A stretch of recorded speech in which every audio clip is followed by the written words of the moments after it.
Okay, so Ant-Man and the Wasp, Quantumania, Marvel's latest thrill ride in the movie theater. I saw this, and I'm going to talk on it right now on That Guy Talks Movies. That Guy Talks Ant-Man and the Wasp, Quantumania. I don't think we need an intro for this. We don't need much. Let's just start off by saying, hey, look, if you're new to the channel, you like talking about movies, you want to hear people talking about their feelings on movies, talking about collecting home media and all that good stuff, and you made your way to this channel and you're here watching this video and you haven't subscribed yet, hit the subscribe button. Truly appreciate that. Let's just get into Ant-Man. Ant-Man and the Wasp, Quantumania. Now, I'm going to preface all this by saying maybe there's spoilers, maybe there's not. I don't plan to get too detailed on this, so there actually may not be spoilers. So if you haven't seen it, okay, great. Here's the thing. There was a point when superhero movies were great. They were good. There was innovation in storytelling and CGI and how they tell these stories, and special effects made things possible that weren't possible in previous generations. Like Tim Burton's classic 1989 Batman back then, and technology to do all sorts of crazy stuff. Not that Burton probably would have still shied away from doing too much CGI and crazy shit, but his Batman was a Tim Burton Batman. I digress. Point is, ever since the MCU and DC, I won't even really talk about DC, but ever since the MCU, Iron Man and these films, even with Nolan's Batman Begins and The Dark Knight, we have this revolution in cinema where we have these wonderful stories, comic book stories and tales of superheroes and supervillains and such being told on screen in a way that they weren't previously able to be told. And it's been great. We've had a really good thrill ride. We've had some great movies. We've had some great characters. We've seen some great stories. We've had some laughs and some cries and this, that, and the other. And now it's become an overblown genre, and I don't want to sound like the guy, the older guy in the room who can't appreciate a good superhero movie. I'm not that guy, right? I'm not swearing them off or suggesting that they're not real cinema. I'm not taking a line out of Scorsese's book here. I think when they're done well and they're done right, then they are worth going to the theater to see. Because after all, that's what this is about, right? These films work so well, and they've done so well because they provide the studios with the opportunity to make cinema that forces you into the theater. You want to see it on the big screen, and that is a purpose, right? So all of the CGI and all of the magic and all of the grand effects and huge cinema, the scope of everything being so large brings you into the theater to see it. Now, with that said, going back to the earlier superhero films, right? Iron Man, here's a guy who comes from, he's a genius with a genius background, and his father's a genius, and they make military weapons, and this guy gets trapped up in his own world of military weapons and winds up having it affect his own life, and he changes his life and becomes Iron Man. And it's just like, you got story there. Batman, dealing with his, whatever, billionaire guy with angst and childhood trauma issues and such, and becomes Batman, right? Spider-Man, kid gets bit by a spider, all the stories, right? But you're dealing with, there are storylines there that are the characters are dealing with human issues, or things we can relate to, some of us can't relate to, but the idea that you're watching the conflict of like a person given powers, or a person trying to have powers, or do something about crime, or do something about the world, right? You watch all these things unfold, and through the years, in these different storylines, in these different comic books, you've had, Thor, he had a storyline, and even Guardians of the Galaxy, like watching that, like the first one, I'll say, there's all these things that happen to regular people or to these heroes and villains, or whatever, right? And it's story, there's character, there's this thing, it's been fun. Now it's all CGI, and let's fill the world with as much bullshit as possible to distract you on screen from the fact that there's really nothing going on here and there's nothing worth watching. It brings me to Ant-Man and the Wasp, Quantumania. This was an overblown Marvel effort of mess, like just a sloppy CGI spectacle is all it really was, right? So once you go into the quantum verse, whatever it's called, into the world of whatever, there's this huge, apparently, world down there, right? So there's all these different characters. So it's kind of like, a pull out of Lucas's, Star Wars, where there's all these different characters, and they have bars and restaurants, and they get drunk, and they do stuff, and there's all these characters. And to me, it played more like a scene for like 7 and 8 year olds, right? Like we've gone past the idea where these movies are kind of adult but they also appeal to children and people who follow comic books. So it's not too offensive as to be too adult for kids. You know, you don't feel uncomfortable, but it's adult enough for us to appreciate it. No, it's not the case. This is like the characters in this were just awful. And it was a mess of look at this, look at that, look at all these different creatures and all these different characters surrounded, you know, and all that overwhelmed what was supposed to be this family drama, you know, Michael Douglas, you know, Paul Rudd, let's get that out of the way, Michelle Pfeiffer, Evangeline Lilly, and I don't know who plays his daughter, but whatever. It's not even important. Got an appearance here, cameo by Bill Murray, which was whatever. Just made me want to go watch a different Bill Murray movie. But you've got this family thing happening here, and there's also the theme thing where the daughter wants to help the homeless, and we should help you know, people who are going through struggle, and that theme plays out through this thing, which is fine, but it was just done in such a trite way that it didn't do anything different. It was not compelling whatsoever, and it didn't garner any kind of like real thing from me. I didn't feel any emotion for any of this. The setup here is pretty blah. It's pretty straight to the point. You know, they go down, they all get sucked into this thing and then they have to get out. But then they discover, you know, through Michelle Pfeiffer's character that there's this guy, Kang, all right, who, whatever, he got stuck down there. Apparently he was down there and she met when she was in there for 30 years and they were friends at first, but then he, whatever. Don't want to give away too much about this, but point is he wants to get out and he makes a deal with Ant-Man. He kidnaps the daughter and he's like, all right, I'm going to kill your daughter if you don't help me get out of here. So he's forced to help Kang. Now, I went into this and I said it during my, one of the news. I did like a report on Entertainment News and I talked about this particular trailer and I was looking forward to it and how someone on Twitter, I think from Collider magazine, had mentioned that Kang made Thanos look tame. Like Thanos was like nothing next to this bad guy Kang. So I was looking forward to this. I was looking forward to Jonathan Majors' performance. And the moment Jonathan Majors was on screen, I was like, wow, this is going to be something. And I got to be honest with you, I wasn't threatened by this guy whatsoever, especially considering the fact that they built him up so much. Michelle Pfeiffer spent time building up the character. Before he even got on screen, she was building him up. And she was saying how he's got all this technology. It's far beyond ours. And he's so dangerous. And he's so dangerous. He's so dangerous. He got on screen and he's like one of those characters that monologues. So he kind of like talks a lot and it's in a very calm way. So it's more threatening that way. Now I like Jonathan Majors. So let's not misconstrue this criticism with anything about the actor or about the performance, right? Like I get it, what they're doing with this guy. But if you're going to do all that, then you've got to pull off the Hannibal Lecter act, right? That act has to follow. So the quiet, refined, cultural, wine drinking, really smooth guy who talks, but at any given moment could fucking bite your face off, right? You need that section. You need that backup. And this didn't deliver on that. I kept waiting. I kept thinking there was going to be a moment where, wow, Kang is like, they're going to push their luck with this guy and he's going to go ballistic. And it's going to be something like, whoa, this is what I'm waiting for. Didn't happen.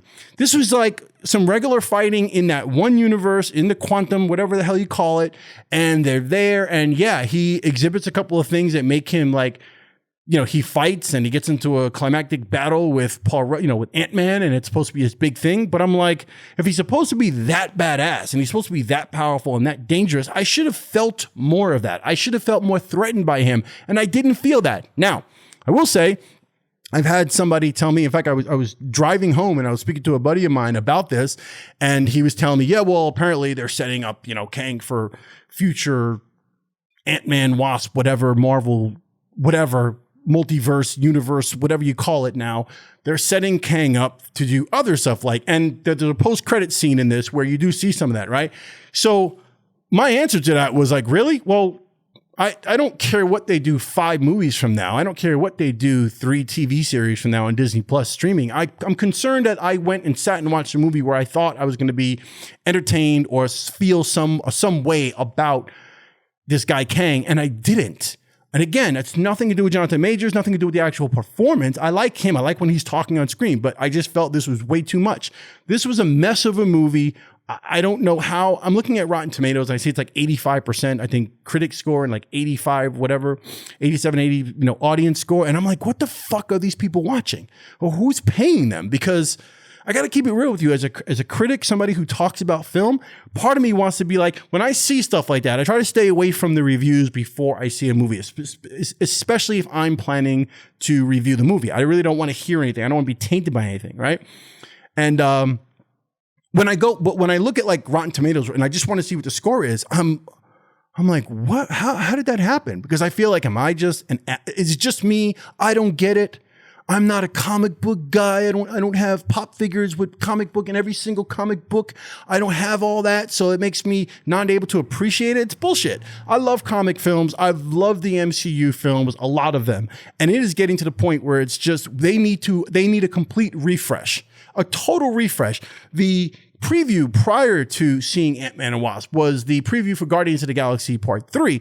And it's almost the same. You can interchange any character from any Marvel movie right now, and they're all going to talk the same and have the same witty quips and the same comedy and the dialogue, and the scenes are all going to be funny. It's become comedy, right? It's like they're all funny movies.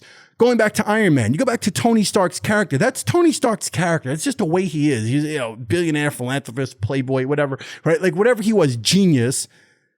That was who he was. And that's why Robert Downey embodied the character so well. His witty quip and his intellect was made for that character. And that's who he was. So when he was being funny or being sharp-witted, it made sense. Even Benedict Cumberbatch as Doctor Strange, his personality and who he was as a surgeon and the way he performed was witty and quick, even though he had a dry sense of humor and he was kind of like stoic a lot of times, right? He still had, that's who he was. Now they're taking every single character and everyone's got to be funny. Everyone's got to have a one-liner. Everyone is kind of just, it's becoming boring. And then you're adding a ton of CGI. It's kind of like when Lucas decided when he had more fun with more toys and more computer technology to make episode 1, 2, and 3, and he ruined 3 movies, beloved franchise he ruined with episode 1, 2, and 3 because he had more CGI to play with and he didn't give a shit about dialogue, storytelling, and real movie making. He just concerned himself with the idea that he could add more dinosaurs and crazy shit and he can add all sorts of wampas and do whatever, right? That's what's happening in the Marvel universe. That's what's happening with these superhero movies. They're just becoming a mess and they're banking on a couple of things. CGI, right? So make worlds that are crazy. Let's show them a bunch of crazy shit and special effects and witty, fun, raha, yeehaw, comedic one-lines from everybody. It's just going to fail. I didn't even get into the worst part of it. Speaking of Star Wars and speaking of Lucas in episode 1, the Jar Jar Binks of this movie, Ant-Man, was MODOK. Am I saying that right? MODOK. Again, not trying to play myself here. Ain't trying to be the dude who knew MODOK. I think I recall, I just saw something on TV, but like, I don't know the character. I don't know the canon and MODOK in the MCU. I don't really give a fuck, to be honest with you. The fact that they put a character in here that looked like a Saturday Night Live sketch with the face imposed on whatever suit or whatever that was, whatever CGI costume they had him in, was so fucking bad that I challenge you, if you're an MCU lover, if you're a fucking fan and you give this film 100, I challenge you to go in the comments right now and tell me that you thought that MODOK, that character and the way it was rendered on screen, you thought was really great. Go ahead and challenge me. In the comments, let me know. Because I will tell you right fucking now, you're full of shit. And you are a fucking fanboy if you tell me that MODOK, that whatever they decided to do there, it almost seemed like at the last minute, they decided to put that character in, right? And then they decided that they had someone's 8-year-old do the CGI for it. They were like, you know what? We'll give him a break. Let little George do it. Oh, it's what's his name's son. He'll be fine. He'll be able to do it. Yeah, no problem. And they slapped the face onto a body on, I can't even talk about it. It's so fucking bad. I'm done. Ant-Man and Wasp Quantumania. Go see it if you want to. If you haven't seen it, don't listen to me, right? Or if you've seen it, let me know in the comments below what you think. I just can't believe it. And I was, frankly, more disappointed because of the fact, like I said, that I had anticipated, and I said to another same buddy I was talking to when I left the theater before I went to see the movie, like a week ago, I was telling him, yeah, I heard that Jonathan Majors, that like, you know, that Kang character is like supposed to be off the chain, like better than Thanos, or supposed to make Thanos look weak. Was not the case. I will end this by explaining something to you that I've explained, I think, in another video previously, but a take on bad guys. Take notes if you're Marvel. Darth Vader. When you first see Darth Vader the very first time, he steps out in an all-white corridor with white stormtroopers in white, gun smoke all over the place. He steps through the smoke, dressed in black, breathing. And you're like, what the fuck? Who the fuck is that? The next time you see him, he's got some guy yoked up by the neck and he tosses him like a fucking ragdoll. Boom! Next time you see Vader, he's at the council, right? Grand Moff Tarkin is with him. They're talking, they're explaining the whole system, the whole what's happening with the Empire and the systems. And guy insults Vader. Vader walks over casually and fucking chokes him out. That's a bad guy, established from the beginning. Thanos. Let's go back to Thanos. Infinity War. Thanos, the whole scene in the beginning, the whole thing, your lives, whatever, Squidward and all that good stuff, right? You had all that shit happening. Thor's hemmed up, Loki's doing his Loki thing, and then Loki makes that line, for another thing, we have the Hulk. As soon as you heard that line, and the Hulk comes like bursting into the frame, you were like, yes! And you're like, holy shit, like, he's right, we got the Hulk. What's he gonna do about that? Thanos, let him have his fun. Thanos goes through the Hulk in seconds, like boom, like it made the Hulk was scared. David Banner went back to Earth scared of Thanos. That's how you establish a bad guy. The build up to this Kang character was so intense that I thought it was going to be on a level of like, whoa, like what are they going to do in this movie? And quite frankly, he didn't do anything beyond any other bad guy in a fucking movie, right? He was threatening, menacing. He talked a lot of shit. He monologued a lot, and he did a couple of things with the so-called technology that he had and how advanced he was, yet he still got beat. Like, I don't want to get into it. I'm done. Thank you for watching this edition of That Guy Talks Movies. I am That Guy Talking Movies. Again, if you haven't subscribed, hit the subscribe button. If you like this video, hit the like button. It helps the YouTube algorithm and all that crazy stuff that goes on behind the scenes. And it helps me keep making these videos with enthusiasm and zeal and vigor and all that good stuff, right? Anyway, thank you for watching. To my subscribers who do continue to watch me and support me and comment, I appreciate y'all. Much love. I will see you on the next That Guy Talks Movies.